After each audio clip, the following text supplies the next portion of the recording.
Fine आर्टच्या meeting मध्ये बोललेलो की तुझे शब्द मागे घेण्याचं माफी माग. जेव्हा तो बोललेला की फायनान्सरने एवढा खर्च केलाय, उद्या त्या फायनान्सरला आपल्याला पैसे द्यायचे, तू ते स्पष्ट कर. त्याच्यानंतर शिंगाडे मला म्हटलं की याच्या भ्रष्टाचाराच्या विरोधात मी दंड ठोकतोय, तुम्ही मला साथ द्या. आपण त्यांना साथ दिली. आपण त्यांना कमिटीवर अध्यक्ष बनवलं. त्यांनी खूप चांगली कामं केली. दारोदारी लाईट लावले, गटर साफ केली, साफसफाई केली, कामं केली. त्याच्यानंतर निवडणूक आली कुठली, कोविड आला आणि कोविड नंतर 22ची निवडणूक आली. त्या 22च्या निवडणुकीमध्ये शिंगाडेच्या कामावरती विश्वास ठेवून शिंगाडेला सहकार्य करण्यासाठी आपल्या संस्थेतले 6 लोक तिथे निवडून पाठवले.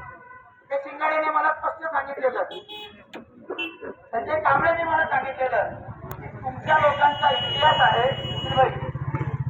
तुमच्या लोकांचा इतिहास आहे की तुमचे लोक तुमच्याशीच गद्दार होतात. त्याच्यामुळे फक्त तुझ्या आईला आणि शकीलबाई जुने त्यांनाच आपण उमेदवारी देऊ. काय म्हटलं ते संजय कांबळे शिंगाडेच्या खाण्यामध्ये. मी त्यांना काय म्हटलं, तर तुम्हाला उमेदवारी द्यायची ना तर पहिले 6 होते, आता पण 6 द्या. जर 6 देत असेल तर मी तुमच्या सोबत आहे, नाहीतर आम्हाला एकही नको तरी मी तुमच्या सोबत आहे. 6 घेतले. 6 घेतल्यानंतर कामकाजाला सुरुवात झाली. आपण निवडून आलो. तुम्ही सगळ्यांनी माझ्यावरती विश्वास ठेवला आणि हा पॅनल निवडून दिला भरघोस मतांनी. पण त्या भरघोस मतांनी निवडून दिल्यानंतर 2.5 वर्षामध्ये मी छाती ठोकपणे त्या रस्त्यावरती उभं राहून निवडणुकीच्या वेळेस बोललो की 8 महिन्यामध्ये प्रोजेक्ट चालू करतो. किती महिन्यामध्ये?